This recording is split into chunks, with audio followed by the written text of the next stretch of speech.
So guys मैं यहाँ पे आज पहला आउटडोर पेंटिंग करने वाला हूँ। सो आई होप आपको वीडियो बहुत ही पसंद आएगा। So hi guys, this is Roshan and welcome back to Paint with Roshan. So guys painting videos आज बनाने के लिए मैं यहाँ पे साइकिल से जाने वाला हूँ। यही वो साइकिल है गाइस जिससे मैं आज आउटडोर पेंटिंग के लिए जाऊँगा। इस कोड को मैं स्कैन करना होता है तभी ये साइकिल अनलॉक होती है।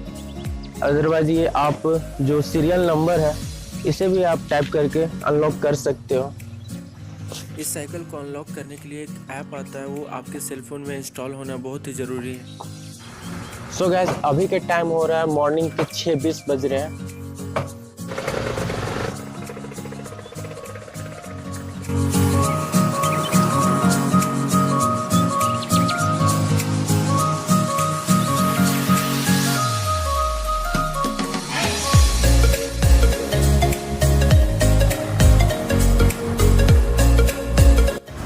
सो गाइस मेरे रूम से यह लोकेशन काफ़ी दूर तो नहीं थी बट अप्रोक्स 2 से 3 किलोमीटर की डिस्टेंस पे।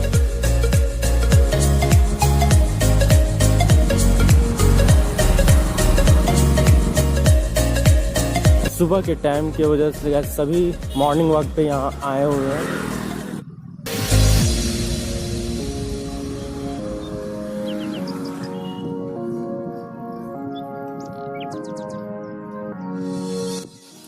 सो मैं फाइनली अपने लोकेशन पर पहुंच गया जहां पर मुझे पेंटिंग करनी थी। सो जल्दी से साइकिल को लॉक कर देता हूं और फिर चलते हैं पेंटिंग करने के लिए। सो फ्रेंड्स फाइनली मैं लोकेशन को चूज़ कर लिया हूं और मैं इसी जगह पर बैठकर पेंटिंग बनाने वाला हूं।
सो आई होप गाइस वीडियो आपको ज़रूर पसंद आया होगा और ये मेरा पहला आउटडोर पेंटिंग था। सो प्लीज़ इस वीडियो को लाइक कीजिएगा एंड चैनल को भी सब्सक्राइब कर लीजिएगा and thank you so much for watching.